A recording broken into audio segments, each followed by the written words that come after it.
রহিম আসসালামু আলাইকুম ওয়া রাহমাতুল্লাহি ওয়া বারাকাতুহু। প্রিয় ইউটিউব ভিউয়ার্স, আপনারা দেখতে পাচ্ছেন এখানে একটি তদবির আছে। এই তদবিরটি কেবলমাত্র লেখা হলো।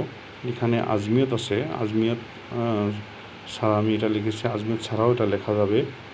তো এই তদবিরটি লেখার আগে দরুদ পড়তে হবে এবং উযু সহকারে লিখতে হবে। লেখার পর দরুদ, এটা লেখার পরে আবার দরুদ পড়তে হবে।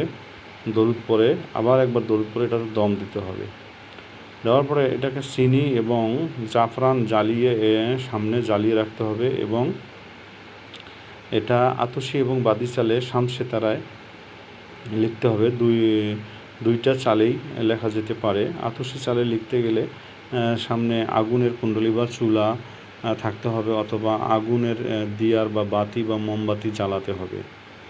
আর যদি বাদি চালে লেখেন তো সামনে একটি কলসির মধ্যে পানি রেখে সামনে রেখে সেটা লিখতে হবে। এবং এটা হলো আপনার শামস সেতারার আমলে এই তদবিরটি করতে হবে বাদি চালে।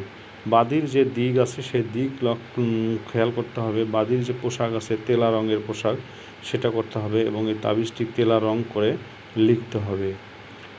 লেখার পর এই তদবিরটির ওপর এইখানে একটি আয়াত সূরা ইয়াসিনের 58 নম্বর আয়াত, সালামুন কওলাম মির রব্বির রহিম, এই শব্দ, এই আয়াত আপনাকে এখানে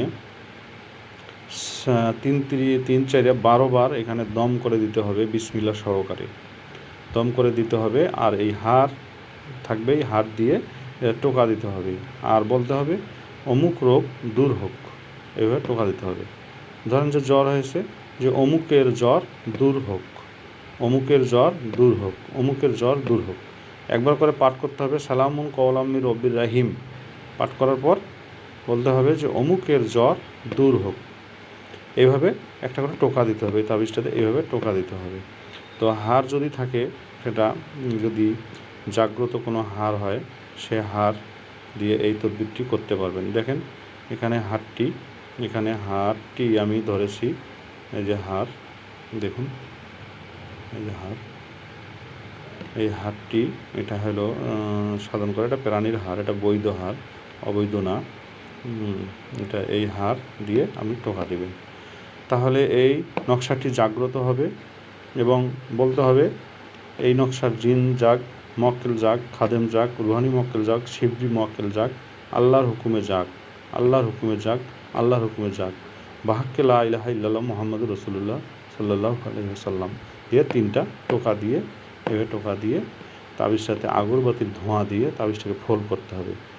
আর একটা কথা হলো, এই তাবিজটি আপনার মেয়াদ, অর্থাৎ কাজ করবে, এই নকশাটি কাজ করবে আপনার, এখানে আমি হিসাব বের করেছি, আপনার কাজ করবে 10 দিন যাবত। এই নকশাটি ব্যবহার 10 দিন এটার ব্যবহার হবে এবং 18 নম্বর হরফ যে আছে সেই হরফ অনুযায়ী বাক্যর এর সাথে যুক্ত করে দিতে হবে।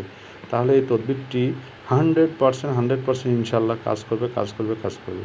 ধন্যবাদ, সকলে ভালো থাকবেন। আমার চ্যানেলটি ভালো লাগলে সকলে সাবস্ক্রাইব করবেন।